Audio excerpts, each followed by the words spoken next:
We've got championship football in Hattiesburg in November. The sky is not falling. Yeah, trust me, we are not playing really well. We'll get this fixed. We got championship football in Hattiesburg, and these kids will be fired up Saturday after.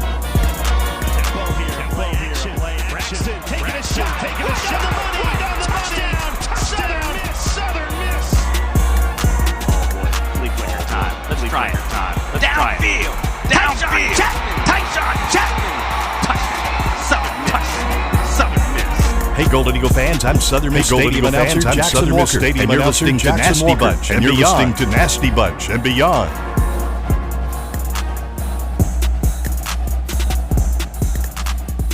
How's it going, everybody? Welcome in to another episode of Nasty Bunch and Beyond. I'm your host, Dalton Trigg. I am rejoined by my co-host, Drew Johnson. You can find both of us on X at Dalton_Trigg and at Coach Drew 33. We have a pod account up on X as well at Nasty Bunch Pod. And we just started a YouTube channel as well. So, you know, you can follow us everywhere you listen to podcasts. We're on Apple Podcasts. We're on Spotify. We're on YouTube now. We also have our Substack up. So wherever you like to consume your podcast, if you'll go give us a like and rating and even a review on some of them, it really helps us out. We greatly appreciate it. DJ, we have some stuff to talk about, especially, you know, with football. And, you know, it's been a rough few weeks. The loss at home against Texas State, you know, wasn't even a close one. They kind of ran it down our throats.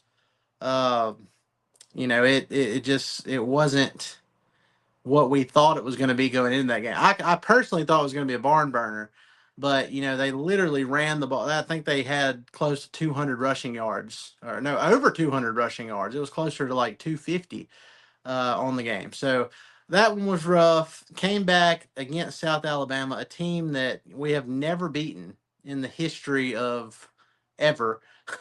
Now 0-6 against South Alabama all time. It started out slow, picked it up in the second half, had a great offensive performance. Braylon Braxton, who's been battling a knee sprain, had over 400 passing yards. The offense looked more like the offense that we know this team can have and what they can produce on that side of the ball in the second half of that game. So I'm hoping that carries over into this next game against Troy. But man, it's two heartbreaking losses, two gut punch losses. You know, your team is banged up, specifically your starting quarterback, which I know that's not an excuse for how the team has played over all these last few weeks, but it does affect things quite a good bit. So, but bright side, now that we've talked about all the, you know, we've brought up all the bad stuff. The bright side is we're playing for a Sun Belt Division championship, the West Division championship in Hattiesburg at the Rock this weekend. Look, I get it. I know fans are disappointed because, you know, the team was 7-2. Getting some buzz, you know, even some people saying there was an outside shot at a college football playoff spot, and then you lose two games against teams with subpar records, and now it's like the mood is down for a lot of people. And I get it, but like Coach Huff said, you're playing for a division championship in Hattiesburg at the Rock this weekend. So as disappointing as it is, being negative about it helps nobody. It doesn't help the fans. It certainly doesn't help the players and the coaches who are preparing this week for that game. So why don't we channel everything into just positive vibes this weekend? If they come out against Troy this weekend at the Rock flat, and it's a third consecutive stinker, you know, I get it. People can continue with their moping and all that stuff.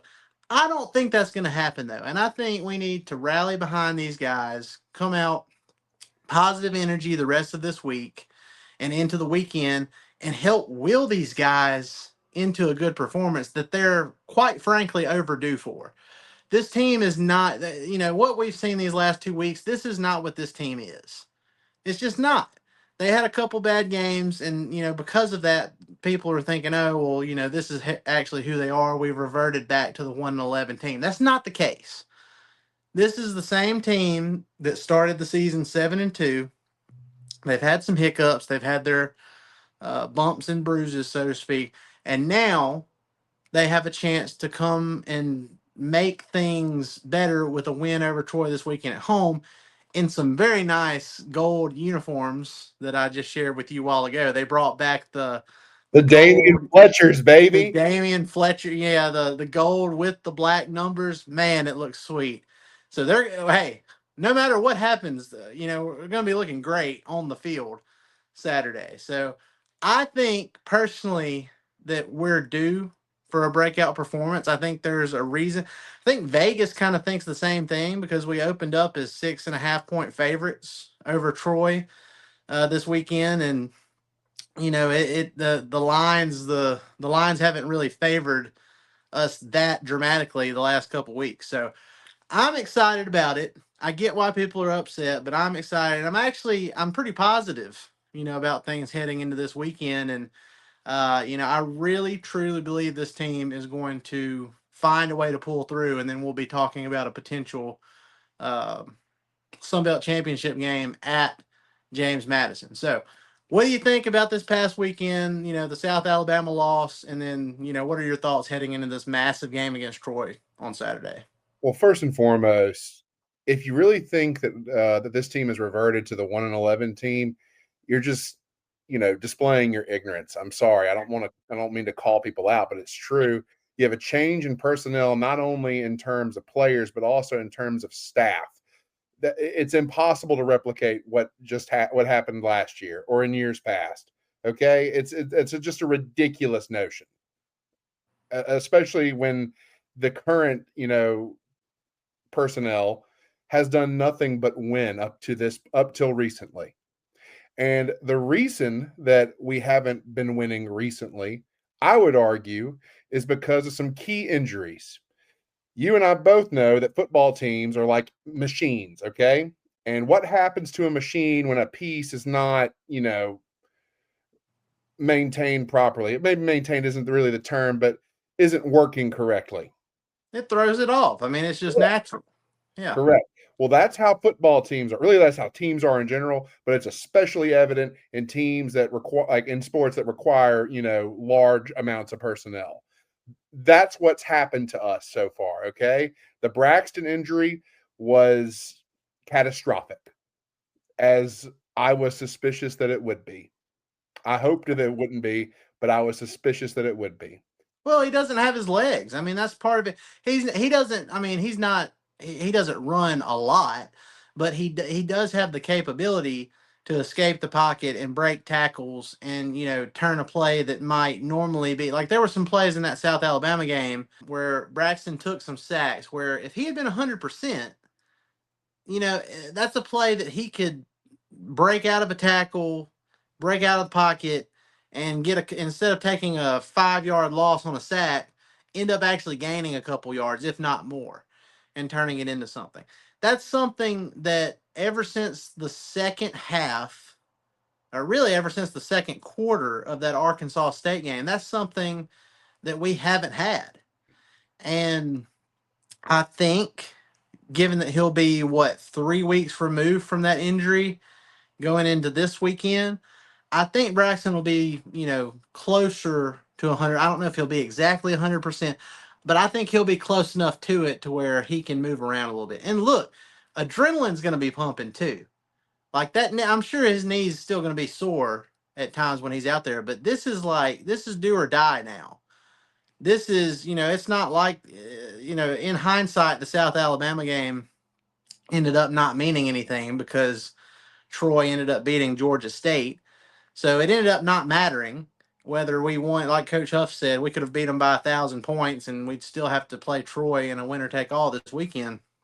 I think with the stakes high and with this being a do or die situation and it being at home and senior day, the guys are going to be hyped. They're going to be juiced up for this one. And I really think coming off of two very disappointing performances, and especially the last home performance against Texas State, where you just got completely blown out on your home field. I think they're going to have something to prove in this one, and I completely 100% expect this team to come out and play with more passion and energy and precision than what we've seen the last couple weeks. I would be shocked if this team has a third straight stinker like we've seen in the previous 2 weeks.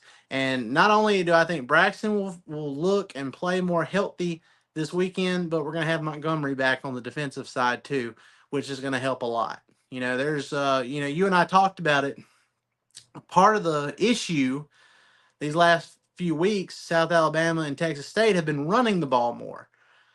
Even more so, which they run the ball a good bit, but they've upped their percentage of run plays because the tape is out. We don't do as good against the up tempo offense, and it's not that we don't have the talent. It's just the processing. The processing is just a little bit slow with where we need to be. Coach Huff said it in his post game press conference. It's not like a physicality thing. It's just like we might need to be in this gap, but then we make the wrong read, and this guy's in this gap, and it just creates a situation where everybody's off in that case. So there were times where even when the guy was in the wrong gap, we ended up making a pile and actually stopping the running back, but then we don't wrap up for a tackle, and then he ends up getting 5-6 yards when it should have been a carry for no gain or even a loss. So that's the kind of stuff that, I think can be fixed with more focus. And I think with these heightened stakes, I think that's what we're going to see this weekend. So let's just go with what we know right now, okay? We're playing in a championship game at the Rock with a coach who has won a championship, with a quarterback who has won a championship, with other players and coaches on the coaching staff who have won a championship. I like our odds, Dalton. I really do. I do too. I think we're in a good spot despite what has happened. Now, I see everyone on Twitter talking about who's responsible for what. Let's talk about what the fans are responsible for. The fans are responsible for getting their behinds to the Rock on Saturday and making as much noise as possible and pumping these dudes up as much as possible. We want to talk about responsibility. Let's hold ourselves accountable here then, people. This is championship football at the Rock for the first time since you and I were probably in diapers. Yeah. It's been a long time.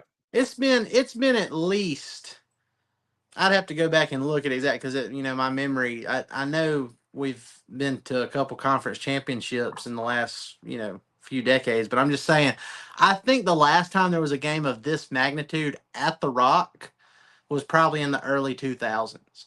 I know the last time we played for a division championship was a decade ago. I believe that was 2015 when we were playing in Ruston against Louisiana Tech for the Conference USA division title and ended up winning that game. It was a rainy day in Ruston. I remember, Mike Thomas, he had that crazy one-handed touchdown catch from Nick Mullins in the back of the end zone that made Sports Center top 10. Great time. But they won that. We won that game. Went and played Western Kentucky in the conference championship and lost. But still, that was a massive game, and we showed up. We showed out. But this is at home this time. This is completely different.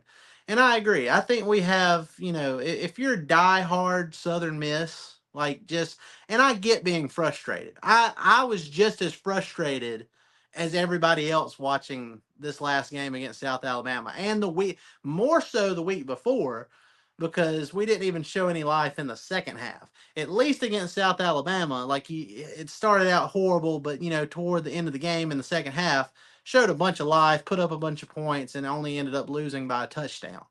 So at least you showed some life there. But look, I've been just as frustrated as everybody else watching it. But with that being said, I mean you don't jump ship on a team that you claim to, like if you bleed black and gold, you need to try your best to get to the Rock this weekend.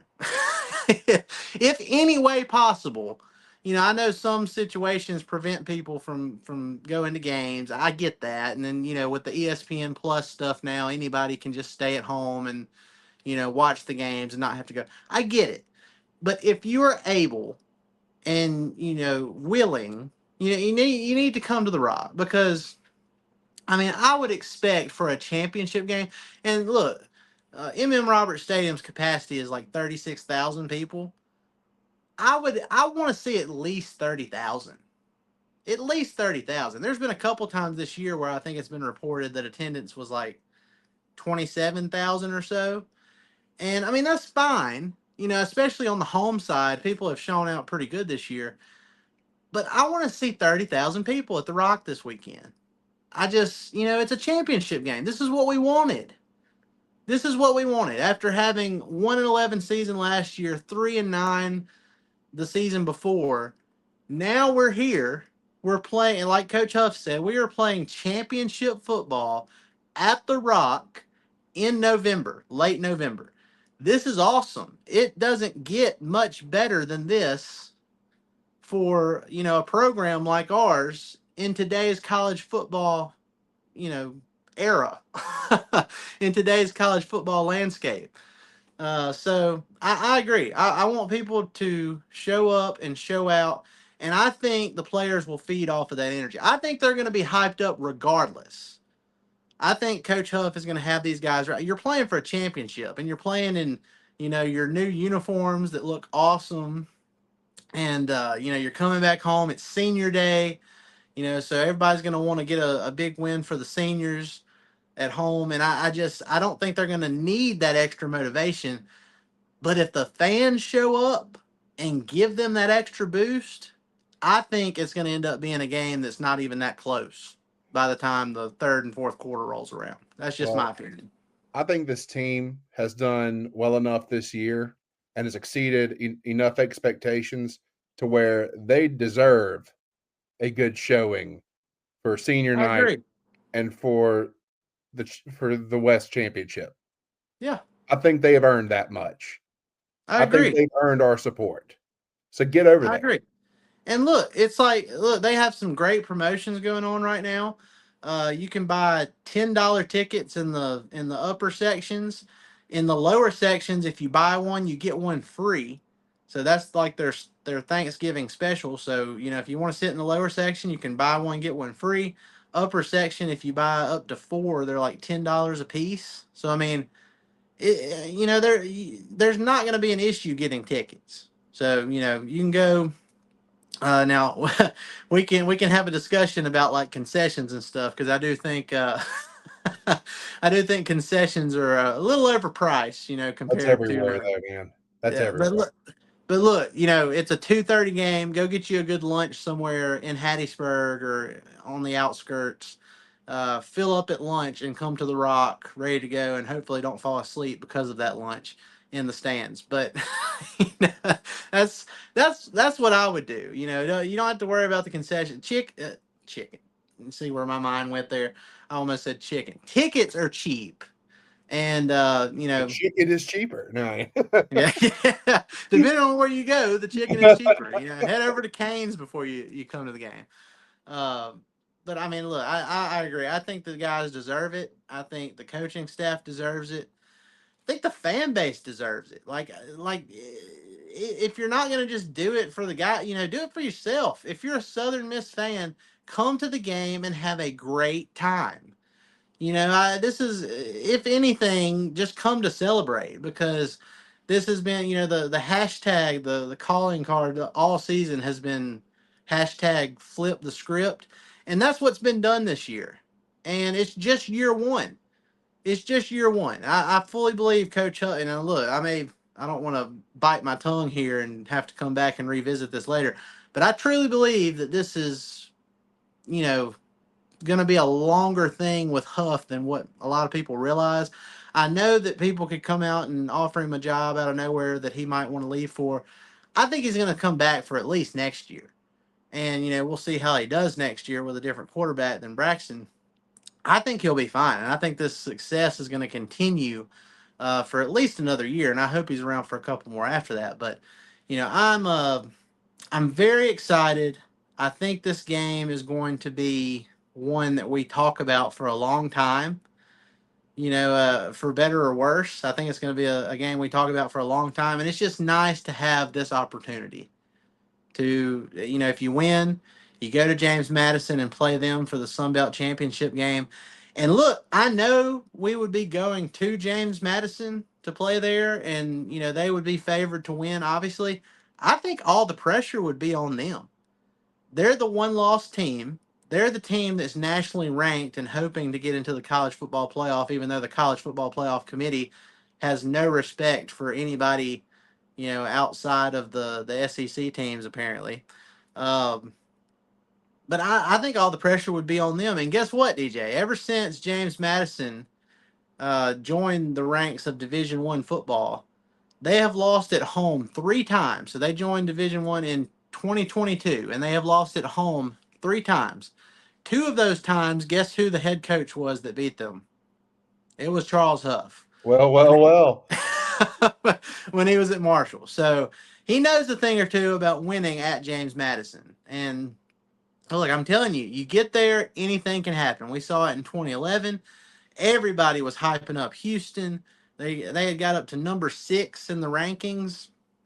And, we went in there as the underdogs and took care of business. And all the pressure was on Houston.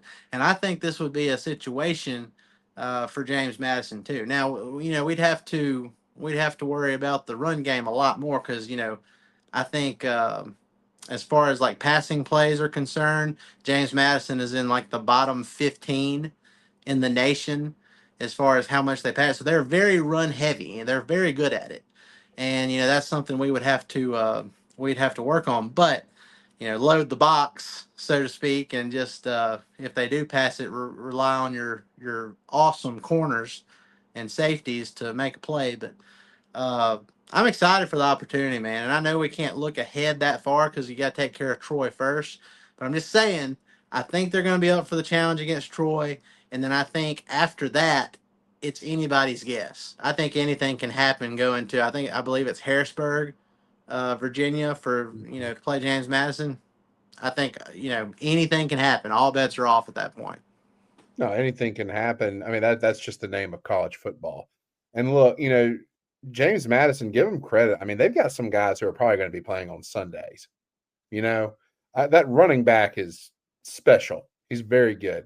And that offensive line's pretty bolsterous as well. So, I mean, it would be an undertaking, but I think we can do it. I think we definitely have some advantages. Most notably, like you said, our corners, in my opinion, our secondary is among, the best in the country, I think. I think that we got to give James Madison some credit. They've got some guys who will likely be playing on Sundays here in the very near future, especially that running back and especially some of those offensive linemen. They're solid, especially in what they have done this year. Now, I also think that we have some clear-cut advantages. I think we have better quarterback play. I think our secondary is not only, going to be hugely impactful in that matchup. I think our secondary is among the best in the country. I really do. And the stats back it up. And I understand, competition this, competition that. Look at the numbers. All right. And, I'm pretty sure. That's why people are going so run heavy. They know that. Yeah. They're avoiding having to pass it because they don't want it to be intercepted. So that's why we've seen these last 2 games. It's been so run heavy. Mm-hmm. But I mean, that's why you got to be ready for it too. Troy, I wouldn't say they're more balanced. They're not really run heavy. But, given what's happened the last couple of weeks, I wouldn't be shocked if they came out and tried to be run heavy this weekend. And you have to be ready for it. You get, like I said, load the box, and let other guys on the outside play one-on-one and live with the results. But you can't just let them nickel and dime you down the field 5-6 yards a pop and get yourself in a bad situation because you can't, have any decent plays on first and second down. Like it's gotten to the point where if it's a 4th and short situation, teams aren't even hesitating about it. They're going for it because they know they can get it. That's where you got to get a stop on first and second down and get them into some third and long situations. And, then you're in a situation where you can force them to throw it and possibly get a turnover. But all these short yardage situations are just not doing us any favors. Oh no. Well, we also have to be prepared for the tempo increase because that's coming. Everyone is going to try that, even if it's not their actual game, so to speak. You can bet that they're going to come out and push the tempo, and our guys just have to be ready for it. And I'm sure that Coach Huff has preached this and drilled it. I mean, he's he's probably got them going in short clock situations just for all of scrimmage because just to get them ready for that level of tempo because that is, like you've said, that's been our Achilles heel. And that has been one of the main reasons why people have been able to just run all over us. We're not ready for the tempo. That has to change. And can I say something too? Like, you know how I am. Like, I hate being that guy that just complains about the officiating all the time. I hate being that guy. But and I'm not using it as an excuse. We have pretty much beaten ourselves these last few weeks. But with that being said, I have never seen a stretch like this where no opponent holds against us. It is insane. Texas State didn't have one holding penalty, Crazy. or at least one offensive holding penalty. I don't think I watched that entire South Alabama game. Unless I'm misremembering, I don't think they got called for a offensive holding. And even if their line played a completely clean game, their receivers were holding on the outside. There were some times where they were breaking open some of those, very simple screen passes to the outside and getting, 5+ yards or whatever. Those receivers were holding terribly. And I don't know what it is, but the flags just have not been thrown. So, I would hope the Sun Belt would have their best officiating crew on hand for this game this weekend, since it's such a big game. And I hope that I'm not saying that we deserve calls just to get calls, but if it's blatant holding, I hope that they end up making the call. No, man, we I think the big thing that we need to do is to take the officials out of the game. We need to perform our job so well that what they do does not matter. And I know that's easier said than done, but that's what I always told my teams. And that's what every decent coach I've ever known has told them. We can't control what the officials are going to do. We need to focus on controlling what we can control. And I'll tell you what we can control. We can control being better against tempo. We can control how we approach the run game. And, it's as simple as those two things. Control what you can control. Yeah. And that goes across. I mean, that's when we talked to Coach Ladner on one of our recent episodes about, we were talking about the basketball team. Same situation. They had a game at South Carolina where they were up 11 with, like 3-4 minutes left. And they, instead of holding on to that lead, they were in a situation where they were down. I mean, they were up by 2 with just like a few seconds left. There was a weak foul called on Izzy Hart, and it ended up giving South Carolina, and it was soft. It was a soft foul. Like, it should not have been a foul. But they gifted South Carolina those 2 free throws. And we talked to Coach Ladner about that, and he was just like, don't let it get to that point. And then, don't take care of business beforehand. Don't put it in the officials' hands, and then you don't have to worry about that. You never want to leave the outcome of a game up to officiating, and that's not because I have anything against officials. It's just that you want to be in charge of your destiny. Ultimately, you don't want to leave it up to someone else. And the bottom line for that South Carolina game is we shouldn't have been in that situation to begin with. We had a double-digit lead at one point in that game. We should have closed it out. And Coach Ladner will be the first person to tell you that. Yeah. I know he would, because that's what I would tell you. And I'm sure that's what Huff is telling the football team this week. Like, guys, don't put it in a situation. Don't put us in a situation where that has to matter as much. Like, if the officials miss a holding call on our opponent, just go and knock them in the mouth the next play, and make up for it. Don't get down on yourselves because of that. Go and make a play. and right. make sure you're in the right spot. If you need to be in this gap, be in that gap. And if you need to, if you need to be covering out in this area, make sure you don't have any slippage. As that's a word that Coach Huff has been using over the last few weeks. So I'm excited, DJ. I would be shocked if this team has a third straight downer like we've seen the last couple weeks. I think they are due for a breakout. I think they're going to be probably as healthy as they've been overall with Braxton and Montgomery and all these guys that have probably been a little bit banged up. I think they're going to be ready to go. The adrenaline's going to be pumping. So, all those bumps and bruises aren't going to be hurting as much as they probably would have in the past few weeks, at least for the first half. So I fully expect them to bounce back, and I think we're going to have a fun afternoon at the Rock this weekend. So it's gonna be fun. I'm excited about it. 7-4 Southern Miss, 7-4 Troy. Winner goes to play James Madison for the Sun Belt Conference Championship. DJ, before we take off here, I do want to mention. I want to give a couple shout outs. So obviously the women's basketball team continues to roll. They're 6-0 as they're about to play in Cancun. They're going to play UAB, and then they play NC State, which is ranked That'll be interesting. 16th in the nation. So What an win these opportunity. next two. Win these next two, we're going to have to start, having a completely different conversation. Oh man, I've been having this conversation. Yeah, Listen, you, you really have. Since if they before the take down season, NC State, I mean, it's just kind of proving what I said right. And guess what? I think they're fully capable. I think they're yeah, fully yeah. capable of doing so. Yeah, I say start a new conversation. You've been having that conversation about, dynasty and all that stuff before the season ever started, and that's looking like it's very true. So, shout out to the Fighting Builderbacks and the Lady Eagles there.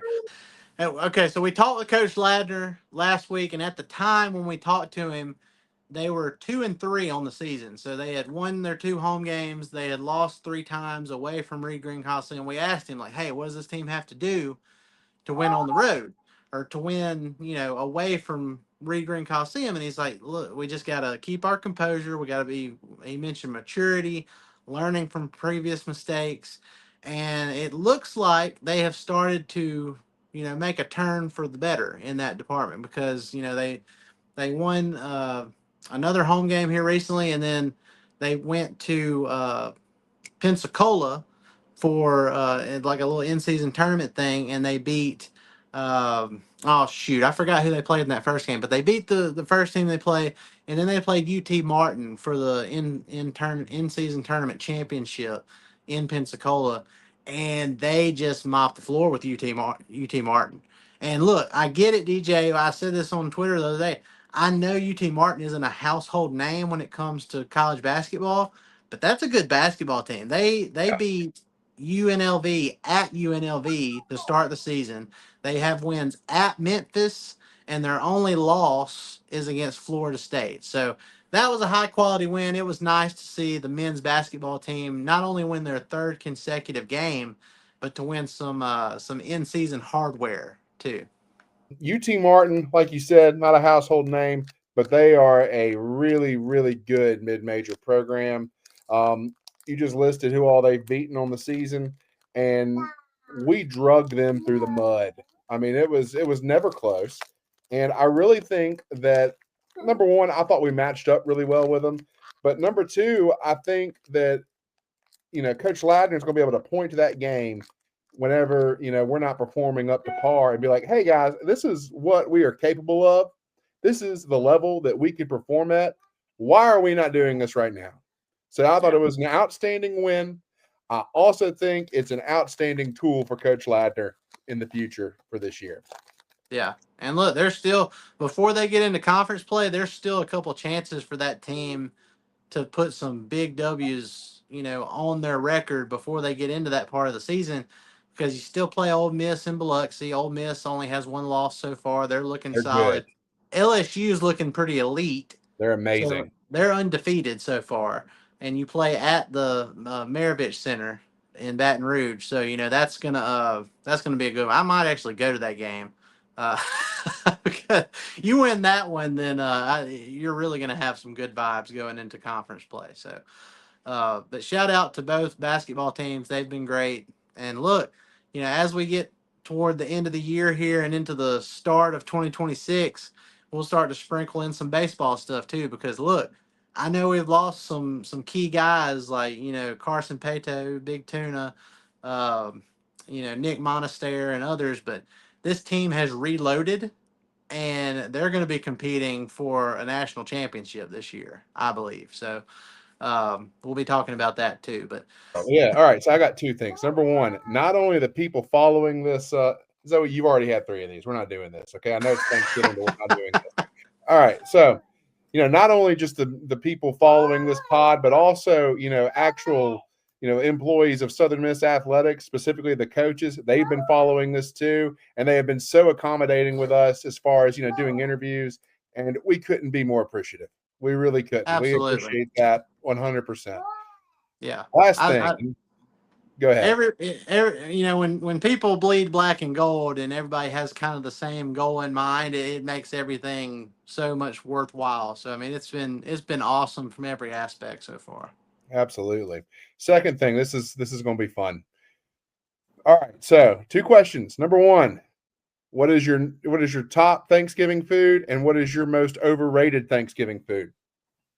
Ooh, okay. So my top Thanksgiving food I already know what it is. is dressing. Your mom's dressing. It's dressing. Yeah, Yeah. it's amazing. Your mom makes the best dressing I've ever put in my mouth, and I and it's I not had even some of close. that last night. It was incredible. And, Good for and you. she told me the other day, she was like, if I had known that Drew was going to be coming through town, I'd send him home with a tray of that dressing. And and I told you that, and you said The tray wouldn't have made it. I would have been through it before I got. I'd have been uh, miserable, but it would have been gone. It's people. I just want y'all to understand. This is like manna from heaven. It's the best. Like, I'm not even usually a big dressing guy, but I would eat a bucket of this. Like, it's fantastic. All it's right, so now awesome. you're most overrated. It's and look, I gotta say, having which I mean, look, I get it. It's not really a Thanksgiving thing, but my wife's side of the family, when they do lasagna, look, I get it. I get it. It's not a traditional Thanksgiving thing, but it's one of my favorite things too because it's incredible. They Oh got yeah. Italian roots and everything, and it's the best. It's the best I've ever had. So, most overrated. You may agree or disagree with this. It's turkey to me. Look, I'm Yeah, okay. sorry. I'm sorry. If people want to boo me for that, they can. But I just look. There's only so much you can do with turkey, man. It's always going to be a little bit more dry than the other meats.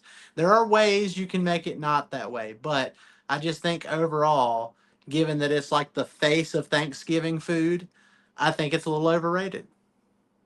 Honestly, I'd rather have a big chicken than a turkey. I just think the meat's better, and it doesn't make you fall asleep with whatever that chemical is that Danny Hurley hates so much. He did an interview on it. He said they were going to eat their Thanksgiving meal today so that his guys wouldn't be lethargic tomorrow whenever they play. And honestly, he has a point, scientifically speaking. He does have a point. So Well, my yeah, I top, was about to say now it's your turn. yeah, Now I my got to know top. what's your favorite So and most overrated. the best Thanksgiving food I've ever had is likely your mom's dressing. I will say that. I remember like we were eating that and it wasn't even on Thanksgiving. She just made it one night for us in college and I couldn't believe it. It was amazing. But as far as just like, something that's regularly great, ooh, I think I've got a two-way tie between sweet potato casserole Yeah, that's a good one. and good macaroni and cheese. I'm not talking about the crap out of the box. I'm talking about good soul food, baked mac and cheese. Specifically, look up Teeny's mac and cheese. That's the way God intended mac and cheese to be made. And that is fantastic.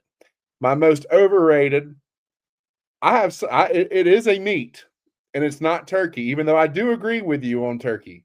For me, it's ham. Oh, I'm, really? Not a ham guy. it's just, I don't know, man. Like, I'm especially not huge on like sweet ham. just because I get it's just I don't know. I just yeah. Well, see You know? me.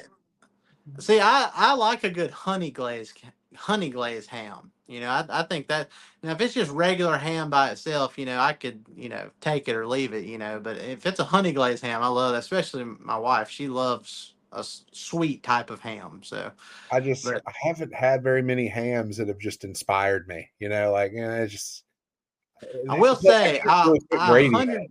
I 100% agree with you on the mac and cheese thing though. Oh If man, it's a good baked mac and cheese, that's really hard to beat. That's one. really hard. Not just talking like a Thanksgiving side dish, just like any time of the year. That's an awesome one to have. So, and And look, my dark horse is good mashed potatoes and gravy. there you That's my go. dark horse. It's solid, solid. And I don't know how people feel about deviled eggs, but Oh, I love deviled eggs. But my wife and I were laughing about it the other day. She was just like she was she was like I'm boiling 18 eggs. Do you think that'll make enough for the gathering? So that would be like 36 deviled eggs. nah. And it's just like, well, for some reason I feel like that's more than what's usually there. So I mean, it definitely be more than what's usually there, but still, it may not be enough. Listen, For man. So it's another one on my dark horse list. I'm a big Thanksgiving guy. My wife's family throws the best Thanksgiving on the planet. It's absolutely insane. I'll post a picture. I'll send it to the pod thing, and the pod can post it just so everyone understands. It's absolute madness. Okay.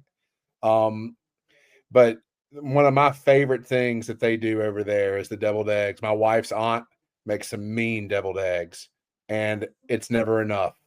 I can do a whole plate of deviled eggs that may gross some people out. I do not care. It's terrific.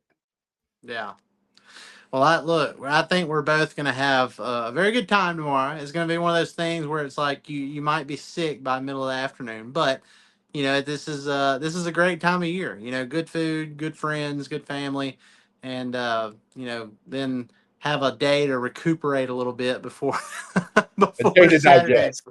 Like I said, guys, don't go into like any comas or anything before Saturday because we need you at the Rock. But That's you right. know, I think it's going to be a great time. So guys, look, I'm thankful that all of you have come in and listened to all these pods and helped support us in the early stages of this. Like I've mentioned several times before, DJ and I have done this podcasting stuff for several years in the past. We've covered the Dallas Mavericks, our favorite professional team. But we just decided, like, look, we watch all these games, we talk about all this stuff among ourselves anyway. Like, we need to. This is something we've been wanting to do for a while, and we finally got into it, and the support has been awesome. So, we greatly appreciate it. So, hope y'all have a great Thanksgiving. And again, if you want to take a few seconds, go like, rate, and subscribe on all your favorite podcast platforms, including Apple Podcasts, Spotify, YouTube. It greatly helps us out. So, guys, appreciate it. Y'all have a great rest of your day. Have a great rest of your week, and we will see you hopefully Saturday at the Rock. That's right. Happy Thanksgiving. All right. I'm going to trim this last part just because it's harder for me to end the recording from my phone.